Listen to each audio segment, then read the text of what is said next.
Hey all, and welcome back for another round of HellfireComms Patreon TV comms. It's a very special set today, y'all, because we have reached number 300, and I've been saving a special show for such a special occasion. If you follow me on social media at all, you'll know there is one piece of Western animation that I am constantly talking about, whether it be, obsessing over the fine details, complaining about people complaining about it, all that good stuff. It is, of course, Rebecca Sugar's magnum opus, Steven Universe. It's essentially a slice-of-life show with a bit of a sci-fi glaze, as we follow the titular character through certain trials and whatnot, as he learns a lot more about himself and his heritage. To say any more would be giving the game away. Now, granted, this show ended roughly about 5 years ago, but I'm still gonna go through as if we were watching it for the first time. I may allude to stuff, but I'm not gonna outright spoil anything. Well, I'm going to try not to, anyway. We're going to be covering the pilot here, and then the first 5 episodes of Season 1. Funnily enough, I have not watched the pilot, despite watching the entire series like a few times over, so this is going to be a learning experience. And lastly, before we start, shoutouts to Robert Hollander for commissioning the entirety of Steven Universe. You have no idea what you have brought down upon this channel. So alright, here we go. The pilot in 3, 2, 1, click. Ah, a ruby and a sapphire. Interesting. Alright, we got garnet. Amethyst. Not a gem, but that's alright. Steven is also not a gem. Now, you may be looking at this and thinking, wow, this doesn't really look like the Steven Universe I know. It's mostly because this is more based on Rebecca Sugar's actual art style, which is highly detailed. So when time came for the actual, series, they had to massively simplify the art style. Simplify is not a word, but I think you get it.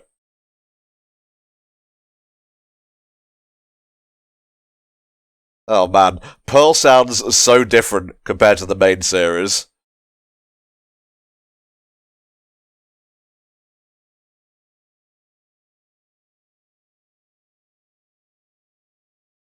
You just shut him up like that, that's great. Rebecca Sugar plays a ukulele. That's why a lot of the songs in the series are quite simple, as if composed by someone who mostly uses a ukulele. Well, then go out for pizzas.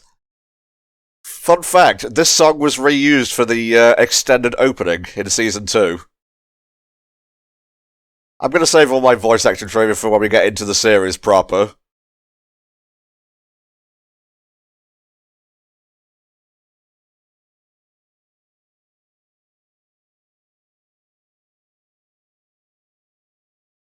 And then it goes on from there.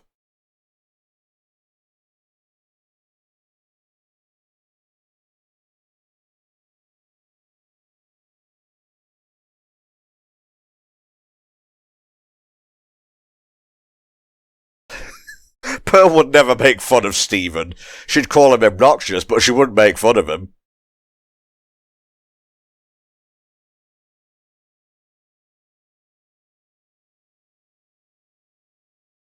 Everything is so detailed. It's actually putting me off a little bit. What the hell was that look, by the way? Beach house. Very different. It's kind of a shack here. Eat a big donut. Do it, why don't you? Right, we got Lars on the right, Sadie on the left.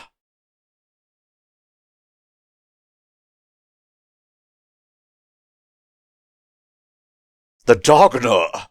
Why'd you have to call it that? Oh, with a streak of mustard and everything?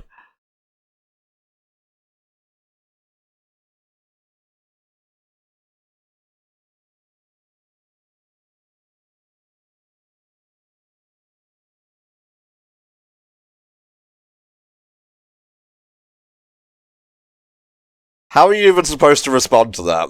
Well, maybe, oh.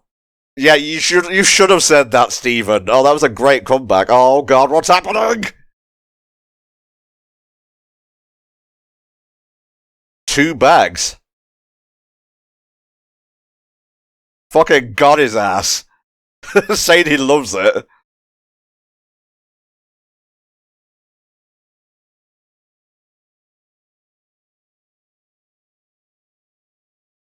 Do over.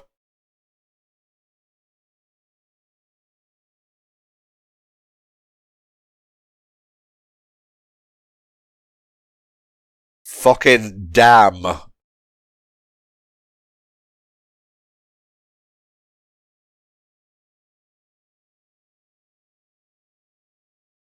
That is amazing. He's got 3 bags of donuts now.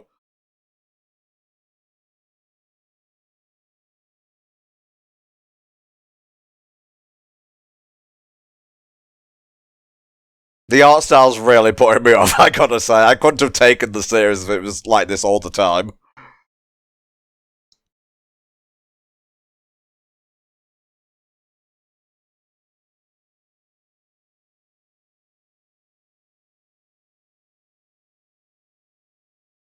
That's what I would use a time turner for, sorry.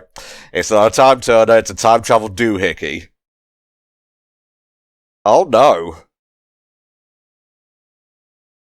I'd expect to see something like that in Monkey Island, not in Steven Universe TM.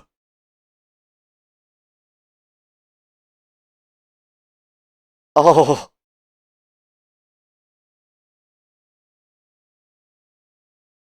Right, Pearl's got the spear. Amethyst has the whip. And Garnet has the gauntlets. Steven has nothing. At least not in the pilot.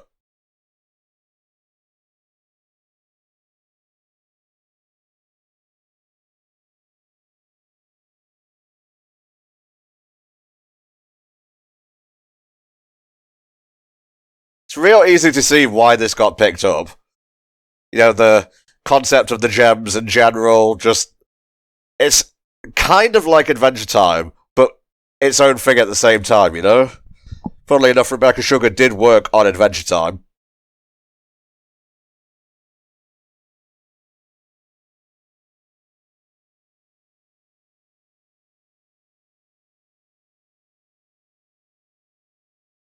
Yeah, Steven, maybe you should just try tacking it.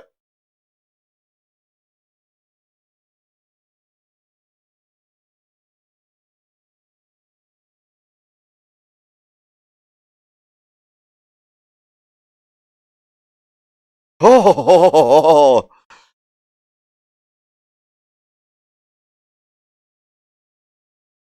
Yeah, push the big donut on him, Steven. Also, remember that line, what's your excuse? It may come in very handy towards the end of the show.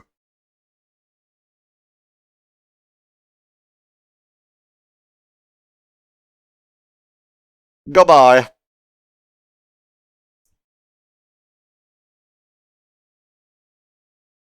Wow, he went poof.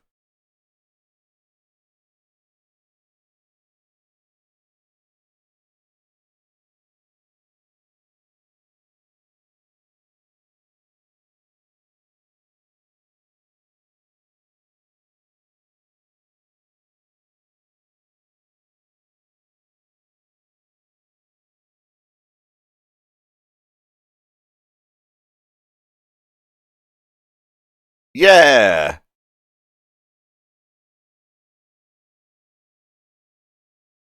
You called him a butt face earlier. And thus, we go into the series proper. That was fun. I can't believe I never watched that until now, but I guess the art style was a little bit too detailed for my liking. I like it sloppier, what can I say? Alright, we're going to load up episode 1 of season 1, Gem and Glow. Here we go, folks. It's time to start Steven Universe proper. In 3, 2, 1, click. I'll do my best to not sing along to this intro, but it's very iconic. I very much prefer this art style, I'm gonna be honest. Like, people refer to it less favourably as Beanmouth or CalArts. Let's put aside the fact that Rebecca Sugar or Ian JQ never went to CalArts, not really the point, and they disparage it, but I enjoy it.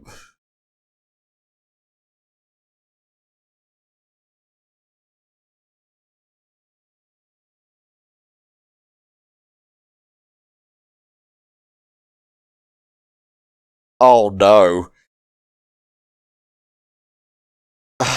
I really wish I had a chance to eat Cookie Cat, but alas, they never sold them in the UK as far as I'm aware. And I'm pretty sure they didn't sell them, like, nationwide in America. It was mostly, like, a thing whenever Cartoon Network was on tour. I do have a Cookie Cat keyring, though. It's pretty cool. Got it off Etsy. What's with that Bavarian donut up there? No yellow outline this time.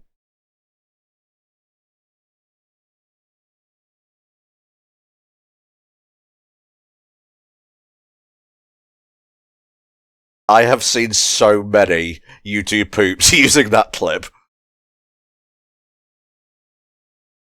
Yes, please. At least he's happy now. Hell of a place to live, goddamn. Oh, fuck! Alright, I can start doing my voice acting trivia. We got Pearl, she's voiced by Dee Dee Magno Hall. Got Garnet, she's voiced by the amazing British song sensationist Estelle. And then we have the purple one, Amethyst. That's Michaela Dietz. And Steven is Zach Callison, who was a Disney kid, I believe.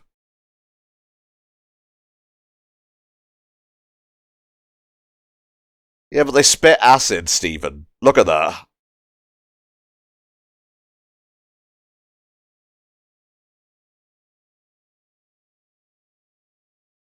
Amethyst is the rowdy one. Damn.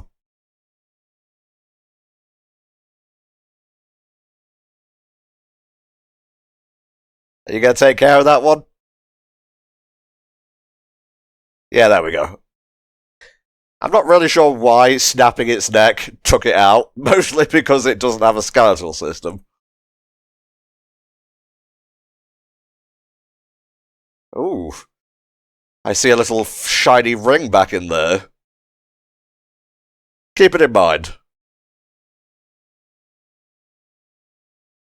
Pearl looks so thin in this shot.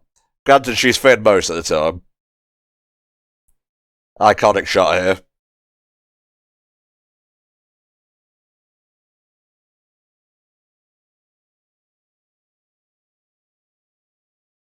Steven, you gotta tell us when you're about to launch into a rap, dude.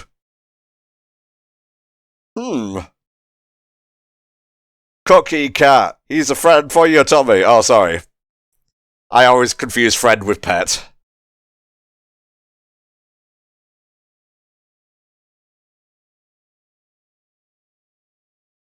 They're easily amused. Even Pearl is amused.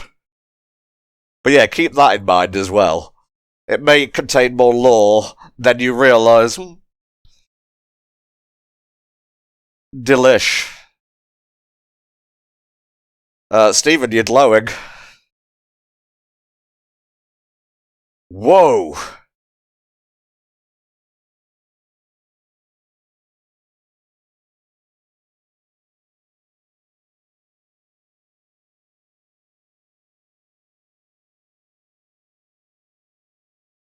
Yeah, because they'd have to clean that up.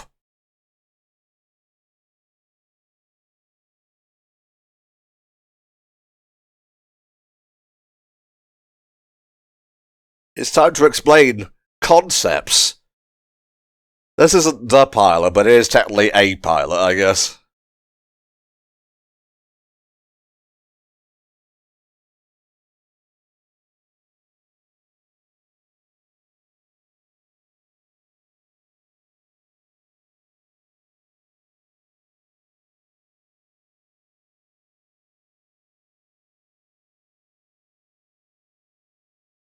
That didn't explain anything.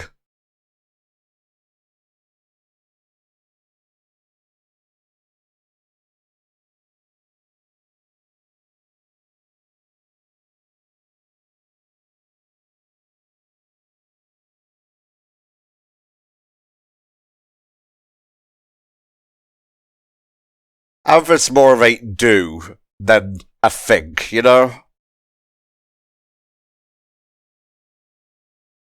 I love jokes that tell a story.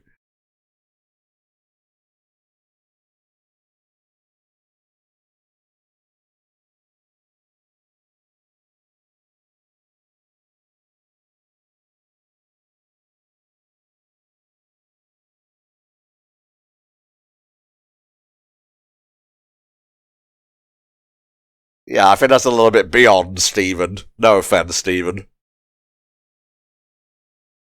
Alright, so you were here. Yeah. I love that shot.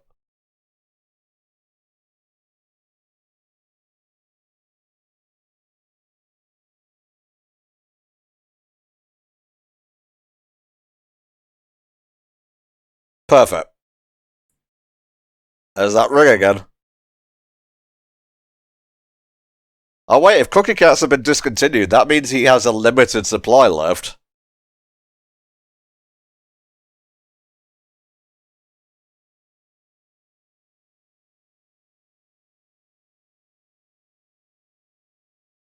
Shoutouts for them allowing a pudgy kid to be a hero. Younger me would have been very happy with that.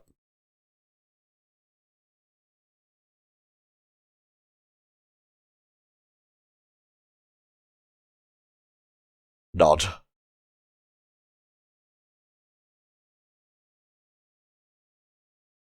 Well, until you've run out anyway. Oh, there it is! It's a magical girl transformation.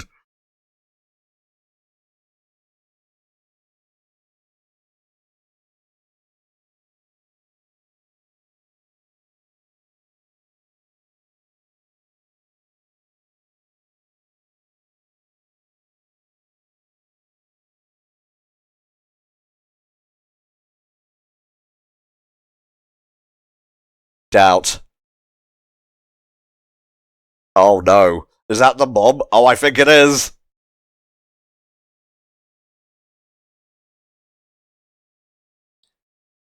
It's got a little fur ruff and everything.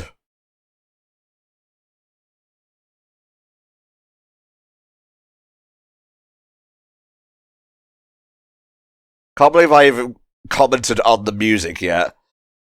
The whole series is scored by Avi and Sarashu. They're a chiptune piano duo, but the actual musical feel of the show, there's a lot of Michael Jackson in there, Estelle, obviously. Sugar has cited Amy Mann as a huge influence.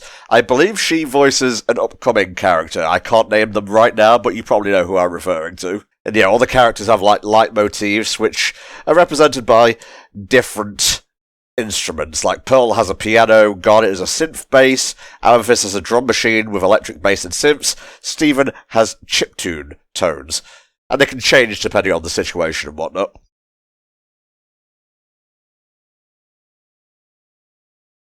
I don't think it was the Cookie Cats, dude.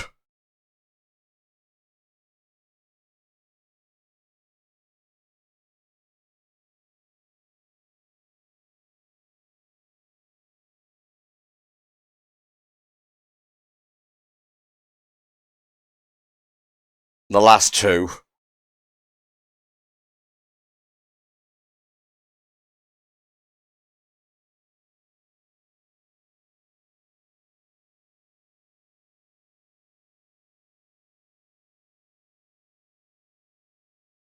No!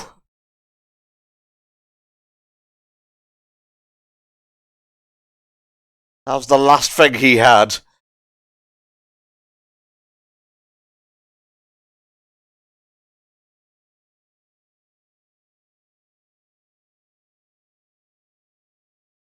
The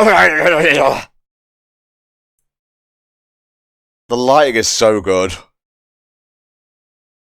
They had more money in season 1, I feel like. Because, following season 2 into season 3, it got a little bit more cartoony, visually. I feel like they aimed for a slightly semi-realistic vibe in the first 2 seasons. Hey, it's a Pokeball.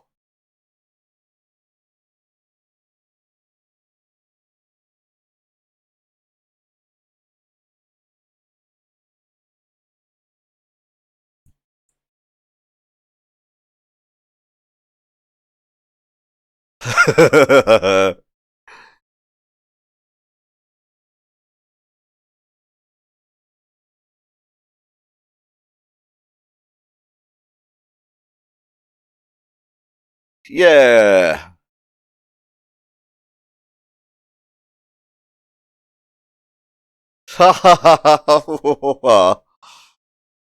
Yeah, expected. Dun dun dun dun dun dun dun dun dun. I may end up singing along to like every song and iconic piece of music in this. So yeah, that was the first episode, Gemlow. I think it did pretty much everything it needed to as a first episode.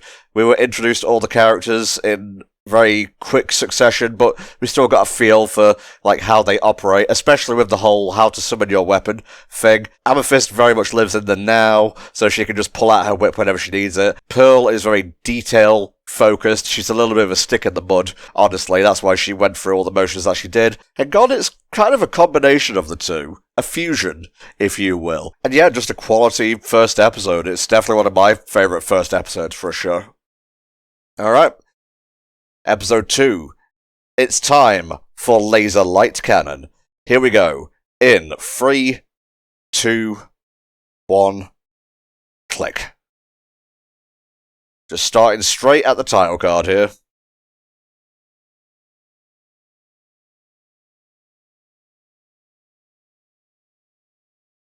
You may notice the art style is different. That's because there are different borders for the show, depending on the episode. It gets very iffy when they start to mix borders whose styles don't really gel down the line. And see, the thing with the art style is, Rebecca Sugar, having worked on Adventure Time where things were a lot looser, wanted to bring that forward to Steven Universe. The problem is, and it's something I've disagreed with, is that Adventure Time, a lot of the characters were like noodle-armed and whatnot, whereas in Steven Universe they go for a little bit more realism, despite the cartoony nature of the show in general. We'll get to that horror in the sky in a second, so when you get inconsistencies, they tend to stick out like a sore thumb. You'll see one in just a second.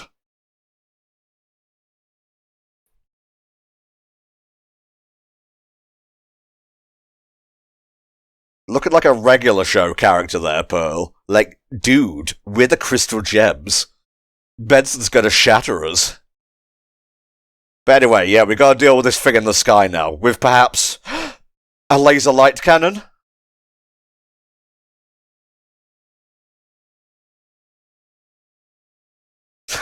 Why does Garnet know that?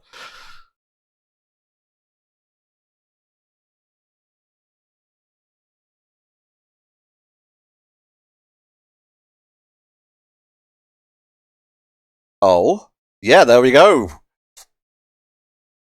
So the crystal gems aren't technically Steven's parents, they're his guardians, but he does have a dad, at the very least. Yeah, there we go.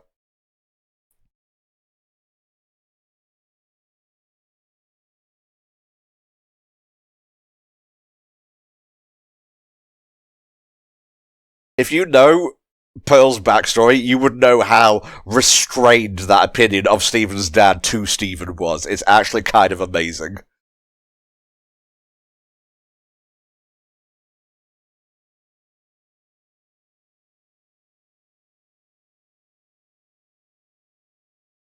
Amethyst launch. Go!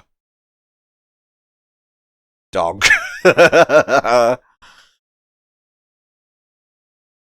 I wouldn't call like Steven Universe a funny show per se, but I've gotten a fair few chuckles out of it. There's one joke, like, later on in the series that made Helldragon double over laughing. I watched the whole show with him. I didn't start watching it with him. I watched it with a friend back in the day. I think we came in roughly about like season 2, and then went back, watched the whole thing, and then went on from season 2. Steven?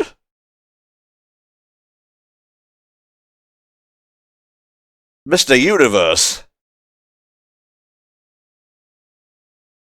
So yeah, Greg Universe, voiced by Tom Sharpling. Ah, so yeah, he owns the car wash. The car wash is his.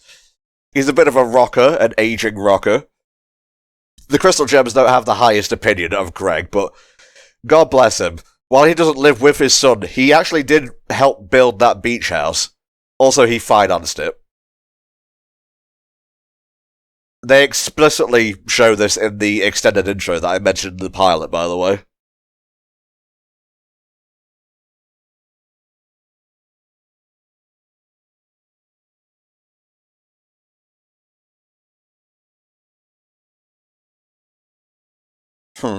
Oh, a storage place.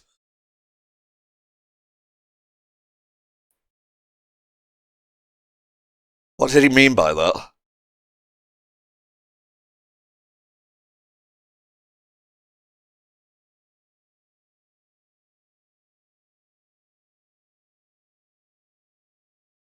Oh no! Tool me up, Daddy. Perfect. Tom's take on Greg at this point in time doesn't really have the, Dad Museum is the name of this music, by the way. It doesn't really have the high-pitched factor that Greg would come... Oh, that's graphic. Nope, that's a set of golf clubs.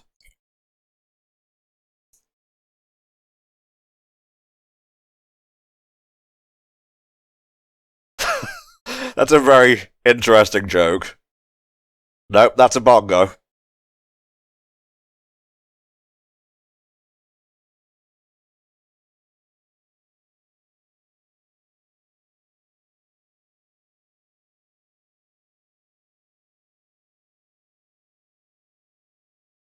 Why would they... That t-shirt cannon will come back, by the way. Even the most innocuous thing can be used as like a call forward or a reference in later episodes.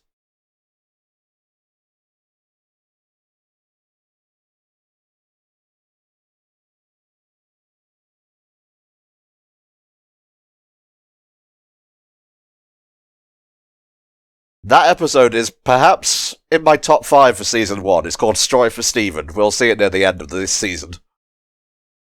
Oh, you shattered it! Oh, with the frame and everything? Oh.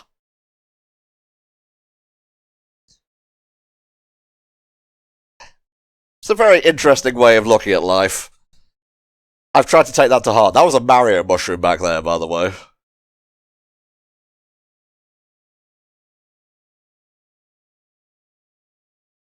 Universe.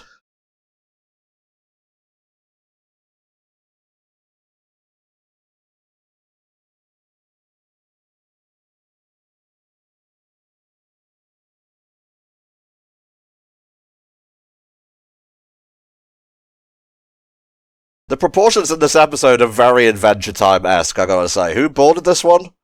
Let me look it up.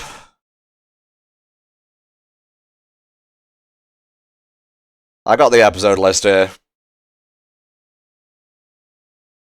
Alright, so it's Kat Morris and Rebecca Sugar. Oh wow. Now, that was the first ever instance of Steven Universe I saw, and it actually put me off watching the show, because I had no idea it was this, like, cosmic thing. I thought it was, like, more akin to a show called Clarence, which I don't think was out at the time. Let me drive my van into your heart. So yeah, Kat Morris is... she's a staff member of Steven Universe, as well as a writer for a regular show, storyboard supervisor, and outline writer for Steven Universe. As of the episode Sadie's Song, she was promoted to supervising director. She also worked on an episode called Cat Fingers, which we'll be seeing in this batch. I think. Nope, that's going to be in the next batch. That's also Tom Sharpling doing Greg's singing vocals. They've just been throwing her all this time. I guess you could eventually wear down the red eye.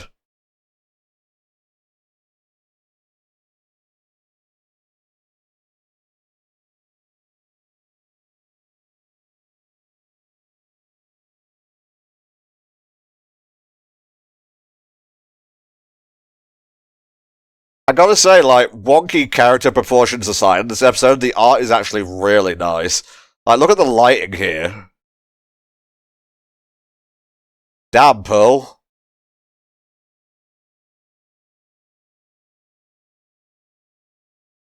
They put a lot of emphasis on Pearl's art in the first season. I don't know why. I'm just going to blame Ian JQ. This feels wrong.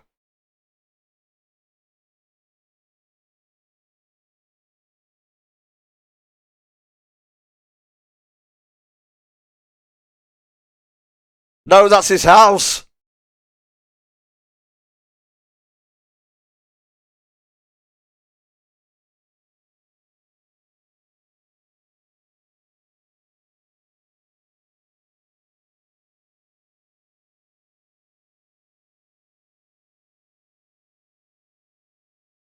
Oh, that was the activation key.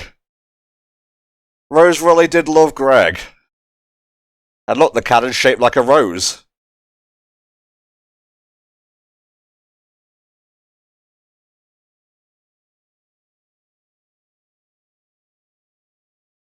Here we go, baby. Kablamo! Hell yeah.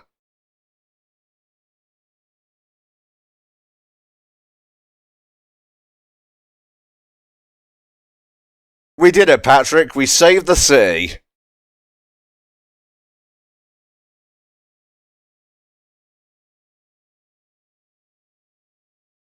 Rip that dude's car. I forgot about that joke. I'll get to Fryman Sr. in a later episode. It's all about the laser light cannon now. Aww. It's not explicitly stated, but Greg is a widower, so we'll learn a little bit more about Rose pre-death as we go along. Yeah, you can't, metaphor your way out of this, Stephen. Oh, I love the star iris out. So yeah, that was episode 2, Laser Light Cannon. Some iffy art aside, that one's pretty good, especially since we learned a little bit about Stephen's, parental relationship. Alright, coming up next, we have episode 3, Cheeseburger Backpack. Don't worry, it makes sense in context. Here we go, in 3, 2, 1, click. Oh, I guess this one does have the intro. And if you think we can't, I hate you! Sorry, that was a YouTube poop.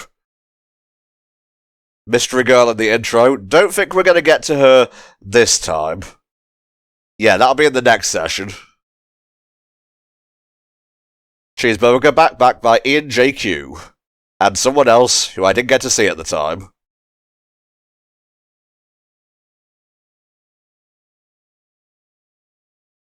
Oh, this was also done by Rebecca Sugar. Crazy.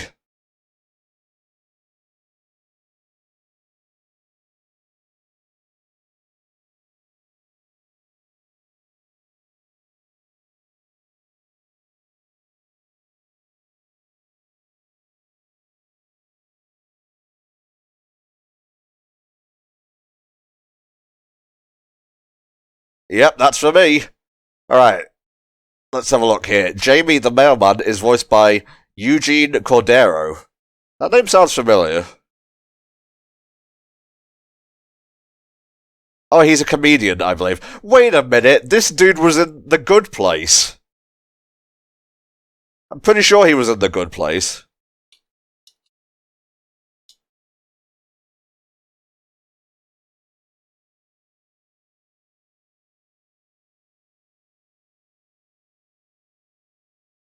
Yeah, he was in The Good Place.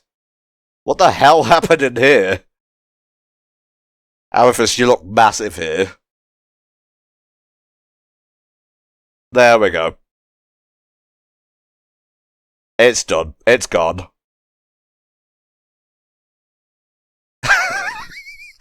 I imagine all these cartoony expressions were done by Ian JQ. He loves, warping character features for a laugh.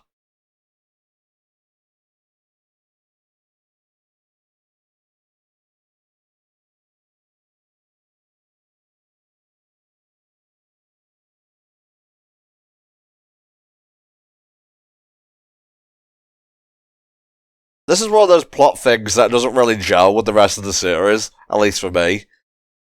Jesus Christ, Stephen, you look like a monster.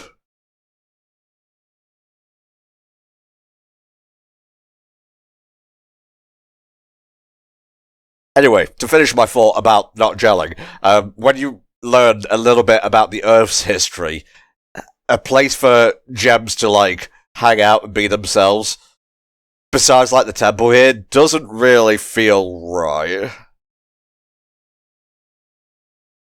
The art is very loose in this episode.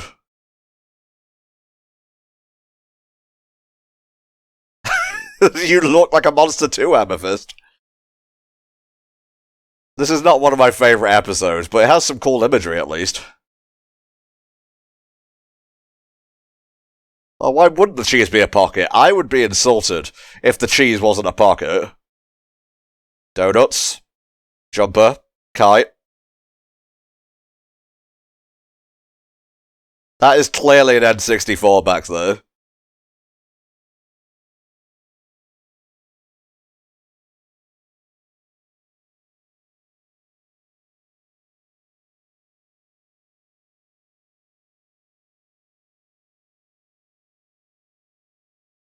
Jesus Christ.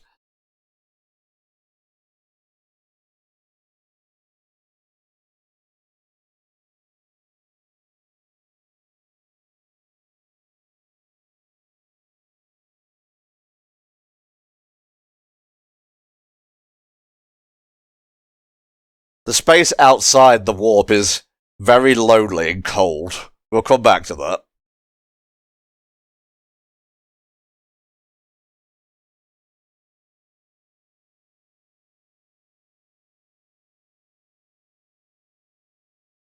Really? Did the falling debris not give it away?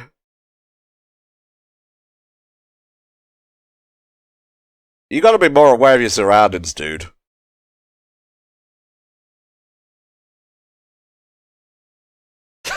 I think Mr. Queasy is voiced by Ian JQ.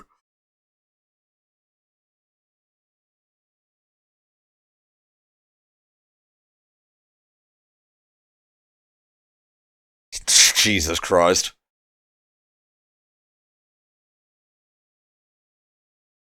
Now, Garnet tends to speak entirely in, like, statements, like, this is that is this. She doesn't tend to ask questions. But apparently, I may have already spoken over it, but she asks one question in this episode. That is a mistake.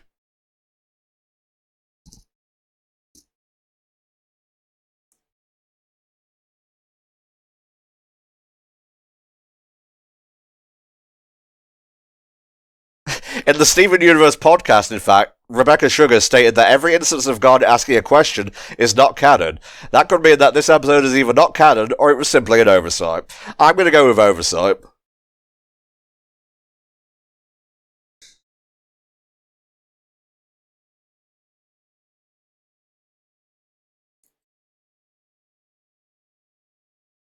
A whip is the most practical of weapons for a traversal. So yeah, Mr. Queasy is voiced by Ian Jones Quarty.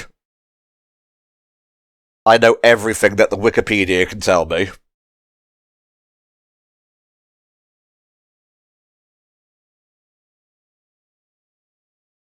She's so fussy. I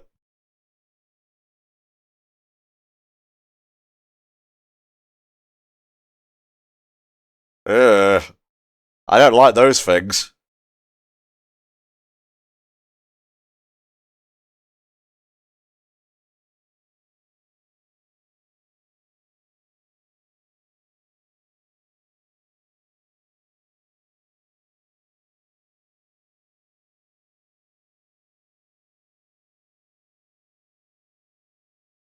Pearl likes using her holographic powers to basically map out things. Very chess-like. Shasha! I guess they like bagel sandwiches. Wait, isn't that, like, superfluous?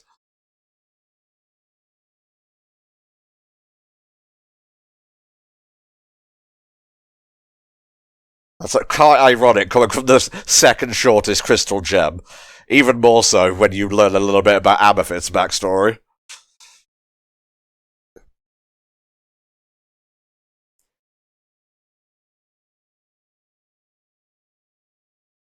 That was a question. That was the oversight.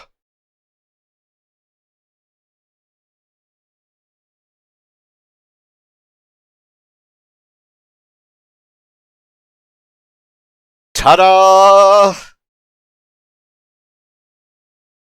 Yeah, this'll work. This'll work indeed, chat.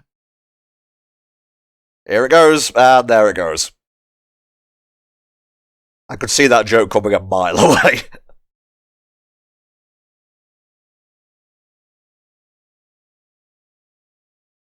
Thank you, Garnet. Very cool. A lot of Season 1 is like this, by the way.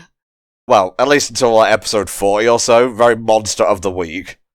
People actually wanted, well, some people, I shouldn't say like it was a majority or anything, but a lot of people wanted the show to stay like this. Because it got very talky later on. Like, the action got downplayed a little bit. I believe Rebecca Sugar said she prefers leaving action and whatnot to the games, where the players can control it.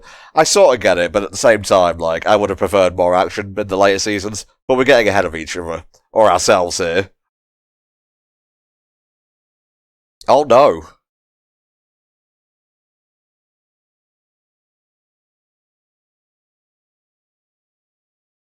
I had to make room for the kite somehow.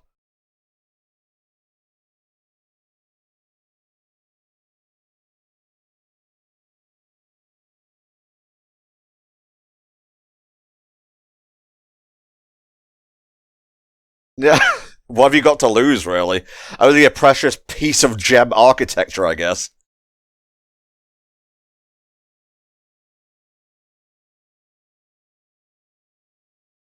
Oh, there it goes.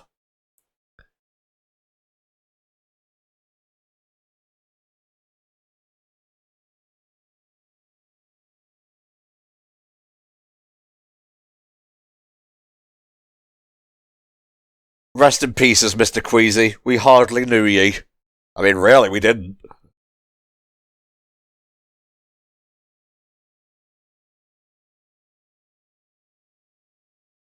We could really use that raft right about now.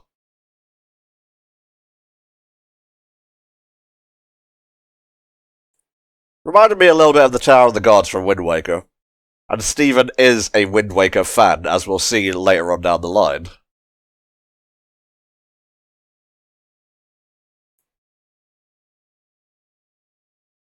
Yes.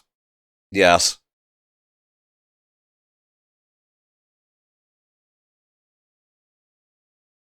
Well, apart from forgetting the one thing that you absolutely couldn't afford to forget.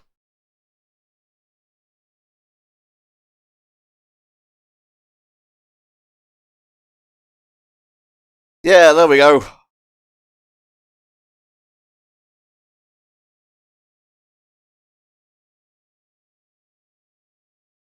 This art has been, like, really wonky from start to finish. I'm sorry, it's not one of my favourite looking episodes. He remembers the bagel. Doesn't remember the one thing he needed to remember. Alright, let's close that down. That was Cheeseburger Backpack, in which we met the titular Cheeseburger Backpack. Yeah, it was an episode. Alright, we're going to move on. The next episode is Together Breakfast. If you thought Monster of the Week was done, ho ho ho ho. No. So here we go. Episode 4, Together Breakfast, in 3, 2, 1. Click. Alright, just straight on into it. Ah, what a beautiful day.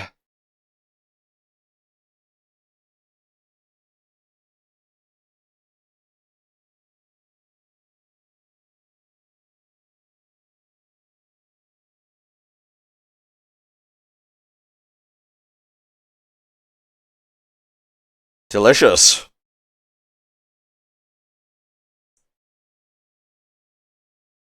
I guess he can't get into the temple proper just yet.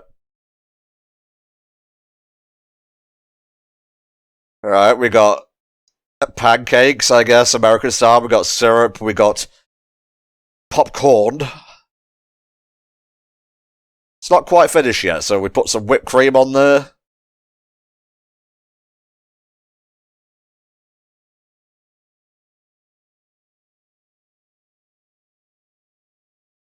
And the pièce de résistance. There we go. Perfect. That song was called Drop the Strawberry, by the way. Together Breakfast is a fantastic healing items in the game, by the way. I didn't mean to call it items plural, but it is kind of like a bunch of items smashed together, so I guess it works.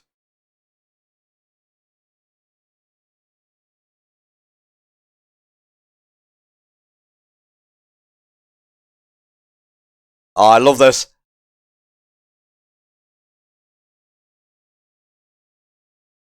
Yes! God, I love a good pun. I love that face as well.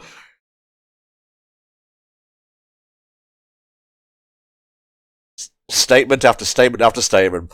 Oh, in this episode, we have another boarder in addition to Ian, JQ, and Rebecca Sugar. This is Paul Vallejo.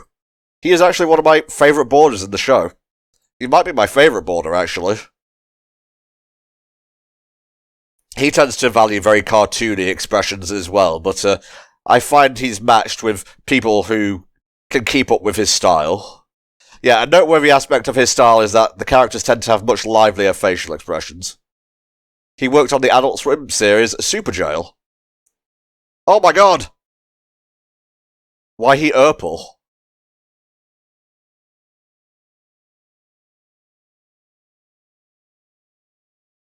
Oh, it was just Amethyst all along. I guess gems can shapeshift him.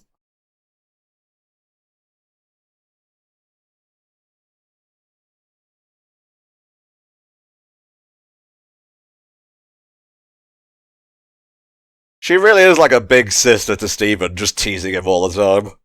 Pearl's more the mother figure, and I guess Garnet is like the really stoic aunt.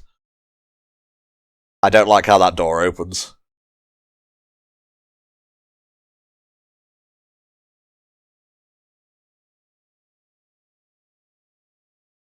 I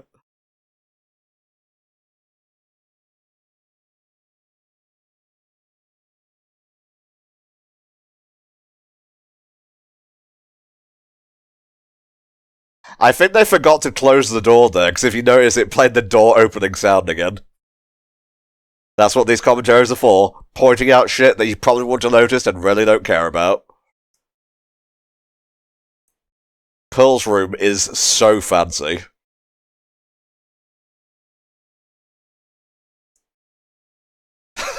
Underrated joke. Wow, kinda strong. Pearl's theme.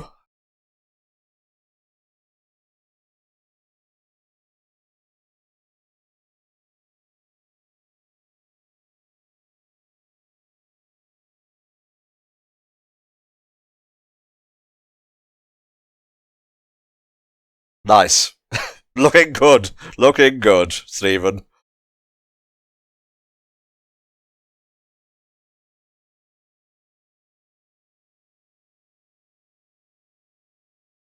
Uh-oh.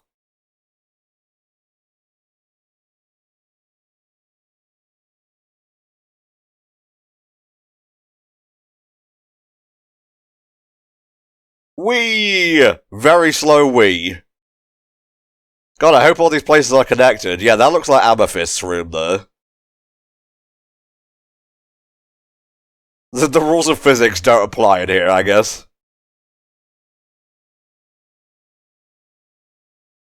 Lovely piano work here.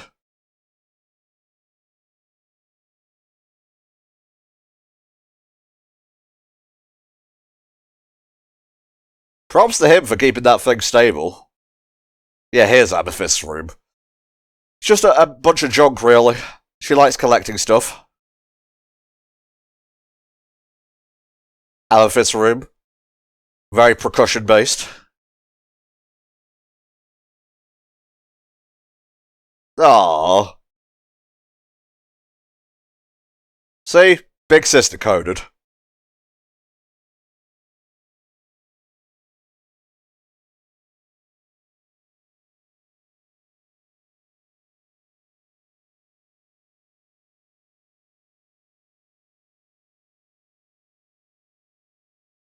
I don't think they've, like, stated whether gems need to eat or not here.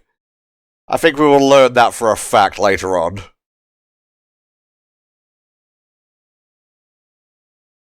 Huh? Crazy. No! I'm so invested in them having this together breakfast.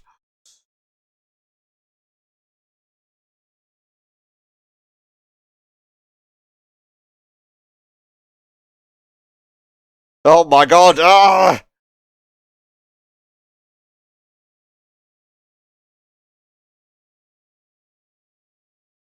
We also never really learn, like, what all these tubes are for in the temple. I assume it powers the temple somehow.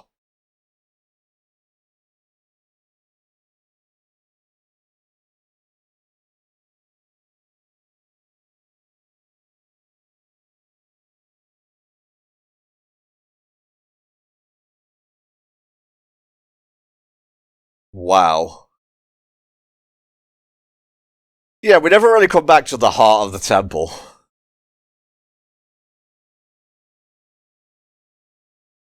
I would have liked an episode about, like, how the temple got built and whatnot. Maybe if, like, the show ever comes back, we can have, like, an anthology series. Because it's, like, not really a mandatory piece of information. Oh. Maybe we'll come back to that place that's not so bad. But, yeah, it's not, like, important information to know how the temple works, per se, because, like, it's just jam stuff. But it would be nice to know. Goodbye, phone.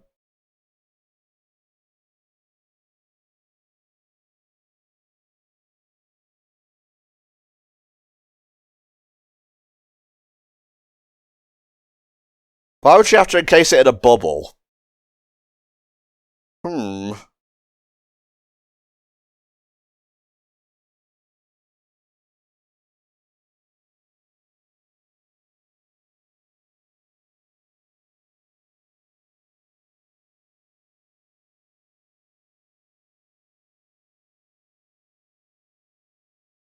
Well done, Stephen. Hell has been unleashed upon breakfast.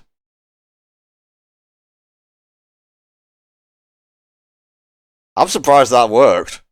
It must be a powerful punch and amazing whip prowess, and a very sharp spear to push smoke back. Oh no! It went inside the breakfast!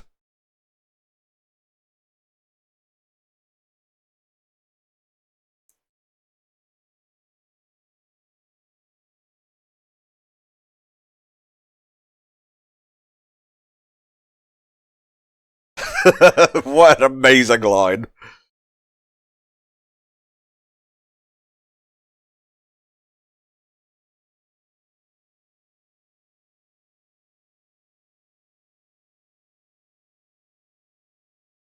Aw, or a family.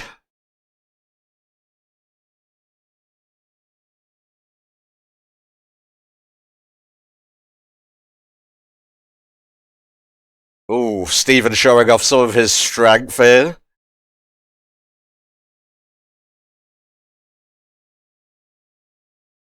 Yeah, I'm gonna need you to get in the lava.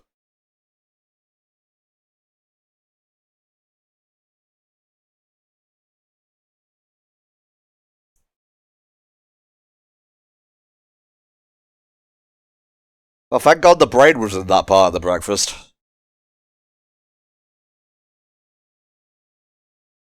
Nice shot here.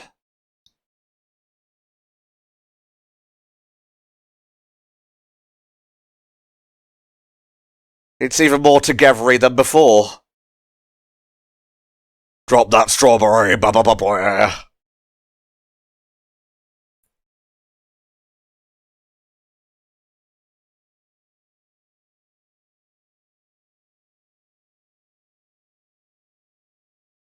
Yeah, I probably won't be able to eat breakfast that morning either.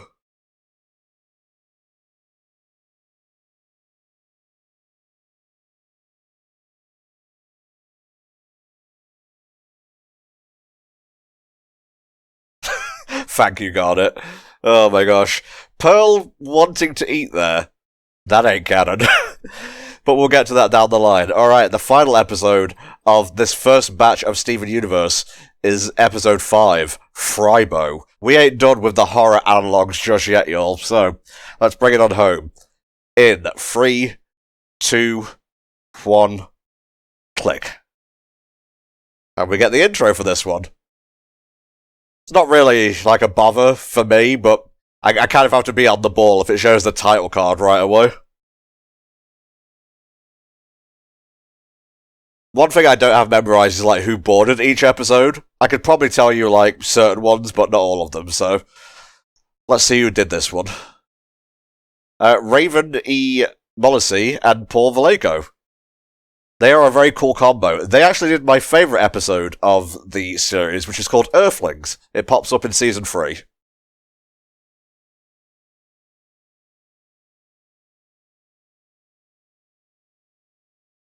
Stephen Y. Serious Stephen. That'd be a good name for an episode.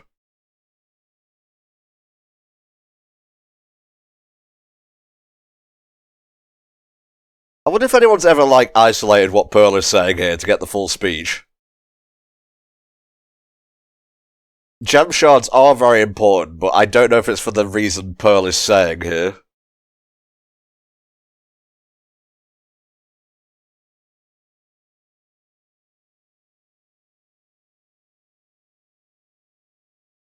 Fun fact, this is the first episode where Garnet and Amethyst are absent. So, yeah, don't expect them to show up.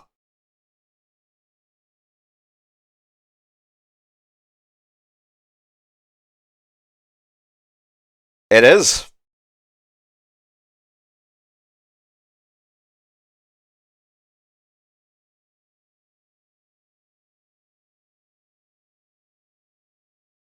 The music here is that's unusual.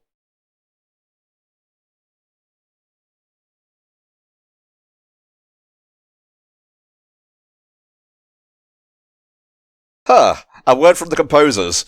The record scratching is meant to represent the jean's fabric. Well, there you go.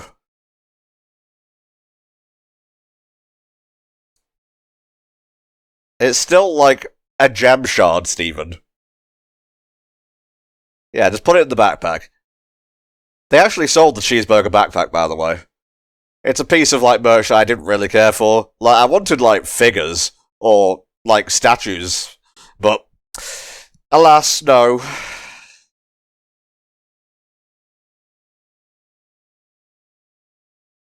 Alright, we've got a new character here, P.D. Fryman.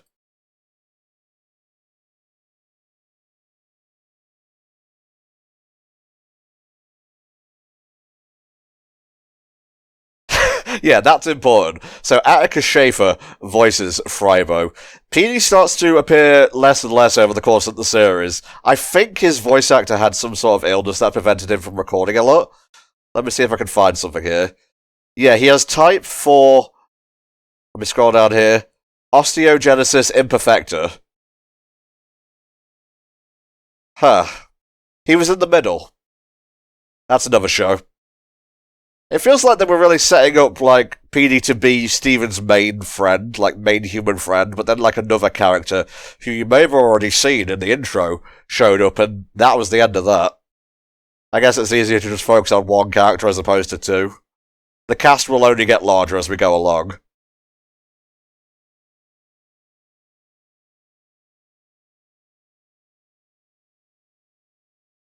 Poor Frybo.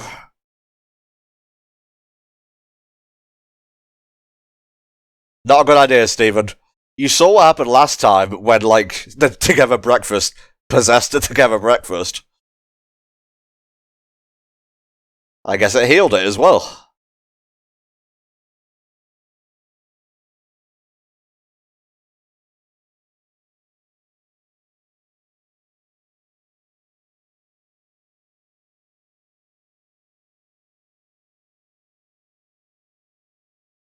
Oh, gross. I don't like its constant smile. It belies the horror beneath. Nice farm model there, Mr. Fryman.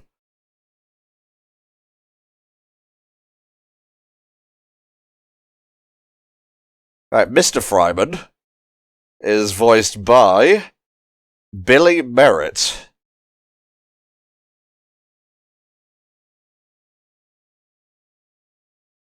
Yeah, I got nothing. He will later voice the Little Butler theme song. You'll know what that's about when we see it.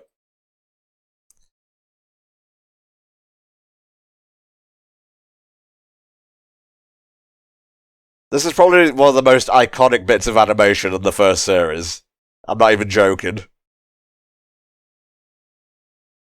His smile has faded. He is no longer a child.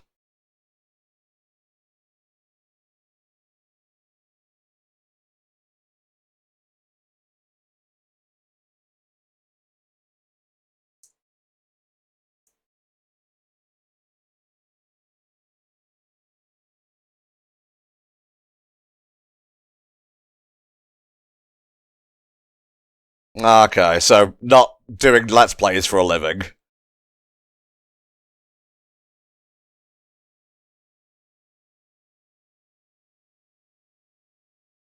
Uh-huh.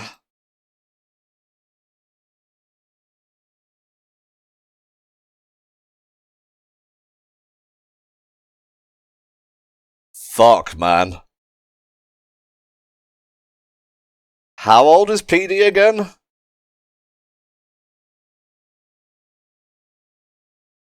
Aw. Steven's trying to help in his own way.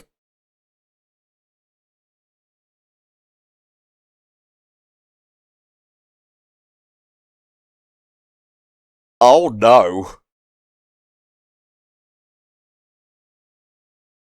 One thing you'll come to learn about Steven Universe is actually pretty good when it comes to horror.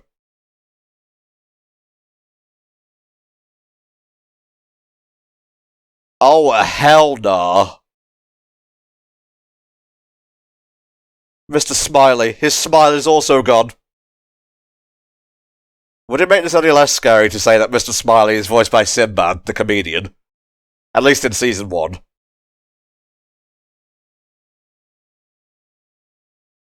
Who doesn't like fries? That's Matthew Moy as Lars, by the way. I was waiting for a moment to address his voice acting stuff.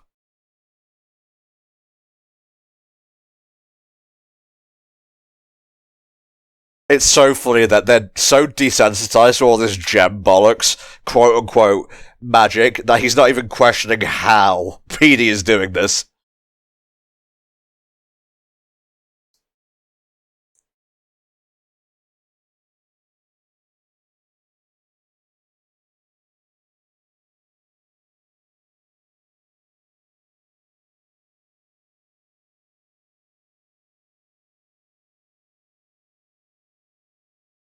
Well, they're dead. Never mind, they're fine.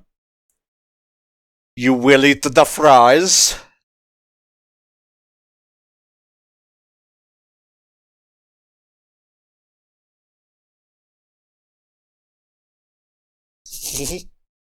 I forgot about that line. Alright, Pearl, yeah, take over for us, please.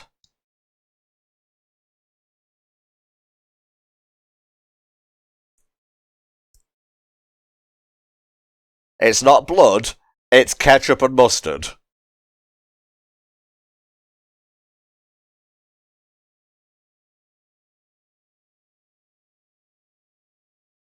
Where are you, Stephen? I can't see you. Jesus Christ. Like, it's not as scary as, say, the Lich in Adventure Time, or whatever the fucking thing was in Over the Garden Wall. But, you know, this is aimed at a slightly younger demographic, and goddamn, it'd probably give me nightmares if I watched this as a kid.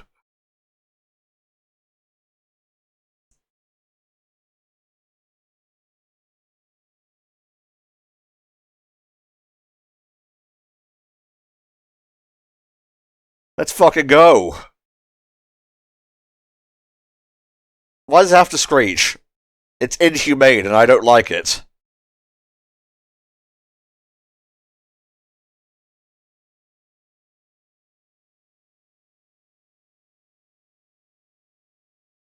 Don't do it. Ugh. Why? This is classic Cartoon Network humour, and I'm not really for it. There we go. Horror destroyed.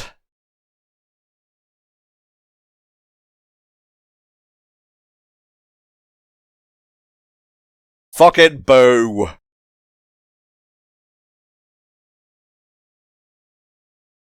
You're gonna give Frymo a Viking funeral? That shit is gonna go up like a Roman candle. So much grease.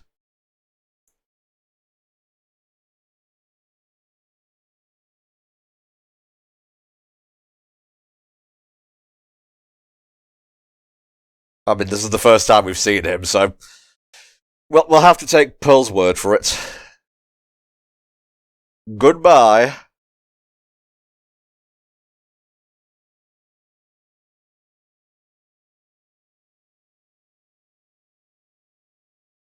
Told you.